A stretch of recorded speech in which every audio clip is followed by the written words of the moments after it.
स्वामी लीला काशी क्षेत्रामध्ये एक ब्राह्मण जोडपं राहत होते. ते दत्तप्रभूंची मनोभावे सेवा करत, परंतु दुर्दैवाने त्यांना मुलबाळ नव्हते. त्यांनी भरपूर दत्त महाराजांची उपासना केली, जप केलं, व्रत केलं आणि शेवटी त्याची उपासना फळाला आली. स्वामी भक्त होऊ त्यांना मुलगा झाला. दत्तस्वामीचा प्रसाद म्हणून त्याचे नाव दत्तात्रय ठेवले. मुलगा मोठा होऊ लागला आणि बोलता बोलता 10 वर्षांचा झाला असो. ब्राह्मण स्वतः उत्तम ज्योतिषी होते. ज्योतिषशास्त्रावर त्यांचा खूप विश्वास होता. त्यांनी त्या मुलाची पत्रिका बघितली तर त्यात त्यांना धक्काच बसला. कारण पत्रिकेत मुलाचे आयुमर्यादा अवघे 14 वर्षांचे होते. काय करावे त्यास सुचत नव्हते. तो त्यांनी पत्रिकेतील समस्या तेथील एका सत्पुरुषास सांगितली. तेव्हा त्या सत्पुरुषांनी त्यास सांगितले की अक्कलकोट येथे प्रत्यक्ष दत्त महाराज स्वामींच्या स्वरूपात अवतारित झालेले आहे. स्वामींनी असंख्य भक्तांचा उद्धार केला आहे. आपण तेथे जाऊन सेवा करा.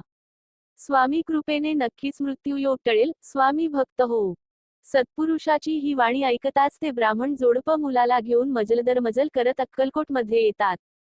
अक्कलकोटनगरीत आल्यानंतर स्वामींचे दर्शन घेतात. स्वामींची दिव्यमूर्ती बघून ते भारावून जातात. त्या उभयतांचे हृदय आनंदाने भरून येते. स्वामींच्या सानिध्यात आल्यावर उभयतांस आपण एका दिव्य शक्तीच्या कवचकुंडलात सुरक्षित आहोत हा विश्वास जागृत झाल्यासारखे वाटते.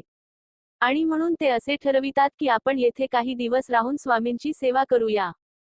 स्वामी भक्त हो ब्राह्मण जोडपं तेथे काही दिवस राहिले. अत्यंत मनोभावे स्वामींच्या दरबारात दिसेल ती सेवा करू लागले. पण एके दिवशी स्वामी दरबारात सेवा करत असताना अचानक मुलाला अशक्त वाटू लागले. त्याच्या शरीराचा थरकाप सुरू झाला. तोंडातून फेस येऊ लागला आणि बेशुद्ध झाला. हा अचानक झालेला प्रकार बघून दोघेही रडायला लागले. त्यांना काय करावे सुचत नव्हते. तो ब्राह्मण बुवानी स्वामींना अडवले. हे स्वामी राया, तुम्ही तर परब्रह्म आहात. आमच्या मुलाचे भविष्य आम्हास ठाऊक होते म्हणून तर तुमच्या दारात त्याला घेऊन आलो. आई ह्या तुझ्या बाळाला वाचव, वाचवा आई, वाचाव. ब्राह्मण बुवांची व्याकुळतेची प्रार्थना ऐकताच करुणाघन स्वामी आईचे हृदय कळवळे आणि स्वामी लागलीच बोलले, अरे काळे तीळ घेऊन ये. काळे तीळ शब्द ऐकताच ब्राह्मणाच्या मनात वाटले की स्वामी अशुभ संकेत तर देत नाही ना. तेव्हा ते पुन्हा स्वामींना म्हटले की हे आई, अग या बाळाला जीवनदान भेटावे म्हणून तुझ्या दारात आणले ग. तेव्हा पुन्हा स्वामी ओरडले आणि म्हटले, अरे तुला समजत नाही का. जा काळे तीळ आणि साखर घेऊन ये जा, काळजी नको करू.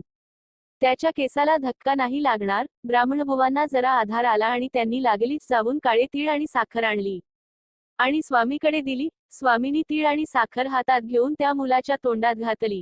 स्वामी भक्त हो चमत्कार झाला आणि तो मुलगा ताडकन उठून उभा राहिला. सर्वांना आश्चर्य वाटले. मुलगा एका क्षणात कसा उठला. मृत्यूच्या दारातून स्वामींनी त्या बालकाला बाहेर आणले.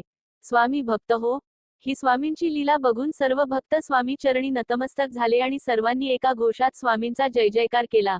बोला अनंतकोटी ब्रह्मांड नायक परब्रह्म स्वामी महाराज की जय.